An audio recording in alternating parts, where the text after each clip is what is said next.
It is a new month. April is upon us. A new month to set new money goals, a new month to stay focused, gain more clarity.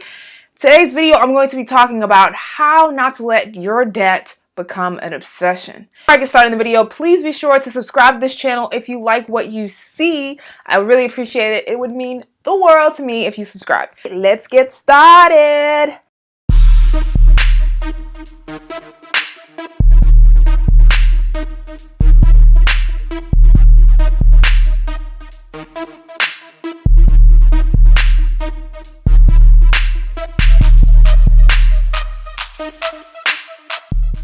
Off your debt, you kind of got to ease into it. You got to take it easy with your finances. It's kind of like losing weight. I remember back in college, I was trying to lose weight, right?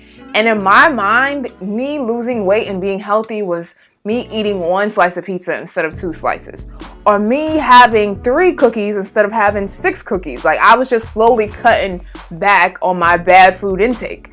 So it's not like I just right away went from 2 slices of pizza to just eating kale. Like, that's not how I did. I had to slowly wean myself off of the bad foods. And I think the same thing is true when it comes to your finances. Like, you can't go from 1 minute you're just paying the minimum amount to the next minute you throw in $1,000 towards your debt, and you're like, okay, I want to be debt free this year. Every month I'm going to pay $1,000 towards my debt. I'm not going to go out. I'm not going to have fun. I'm not going to go on vacation. I'm just going to solely focus on this debt, because you know what's going to happen? You're going to be miserable. That's right. You are going to be miserable. I'm not supposed to say this, but I was miserable during my debt challenge. Like, I was in, if you don't know what my debt challenge was, I did a debt challenge where me and 9 other people eliminated $39,500 worth of debt in just 11 weeks. And I don't have another finger here, so just pretend that there's 11. But anyway, even though I couldn't really win the challenge, I was still putting in a lot of money. I think I ended up paying off one of my student loans, which is like almost like $4,000, almost $5,000 I paid off during 11 weeks. And it was like I was putting every dime I had towards this debt. Like, not having fun, not going out. It was around Christmas time. People was getting like cheap gifts. I did not care. I was focused on this competition.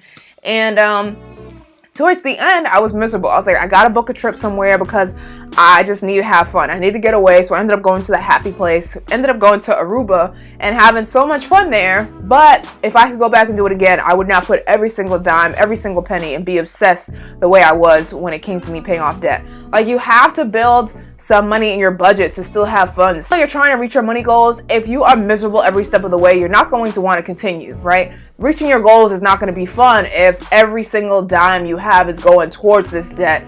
You're not having fun. You're not hanging out with your friends. You're not doing anything really except going to work and paying your bills. And then eventually you're going to feel like, why am I doing this? Like, what's the point? You have to have an end goal where you're still reaching your goals, but you're still also able to allow yourself to have some fun, right? Have some guilt-free money where you can just have fun and not think about, oh my gosh, I should be spending this money towards my debt instead of on this dinner right now. Now, it is important for you to be disciplined, but at the same time, I don't think you should be miserable. You know what does that say? It's like, all work and no play makes, I don't really know the saying, but you probably know the saying, makes somebody a dull boy or something like that.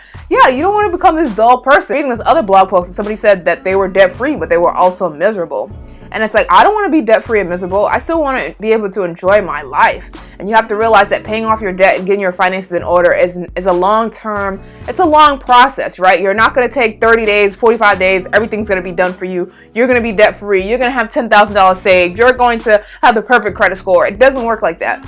It takes hard work, dedication, right? You can do it and you can still have fun and be able to live your life at the same. When I'm helping my my clients map out a plan for their money goals and paying off their debt reduction plans, like, I don't want them to be miserable eating ramen noodles every night. Like, that is not my job. I don't want to be making people sad and miserable, right? I still want you to reach your goal. Take you time to get there, but I still want you to enjoy your life, because life is really not that short. You have a long lifespan, right? And you don't want to be miserable just because you're trying to reach this goal.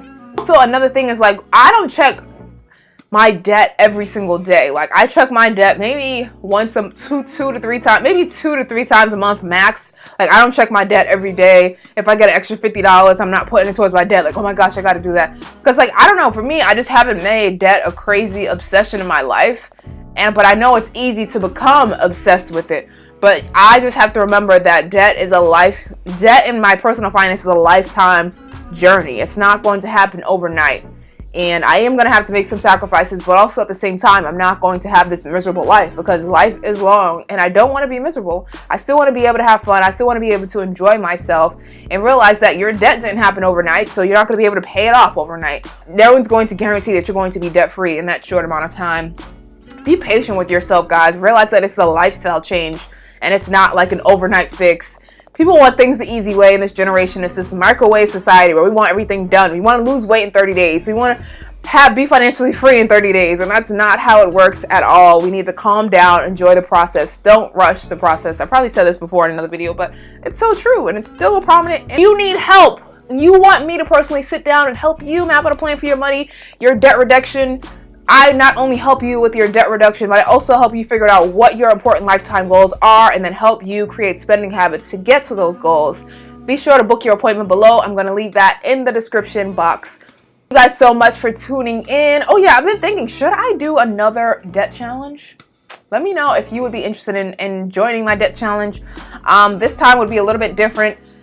People would probably have to pay $25 to enter the challenge, probably be like an 8-week challenge, maybe 10 weeks, 8 to 10 week challenge. People pay $25 to get in, just because it takes me time to like put the group together or manage how much debt everyone's paying off each week. So it's kind of like an extra job for me. So that's where the $25 fee would come from. But I might have the winner win like maybe $300 or $400 the winner would get at the end of that time frame. But if that sounds like something you're interested in, making debt into a fun thing, into a game, be sure to comment below, because I might just have to bring it back. Thanks for tuning in. For more money tips and inspiration, be sure to head over to youngyetwise.com. I'm Candace Marie, and as always, be wise, stay humble, and build. I'll see you guys next time. Yeah, don't forget to subscribe.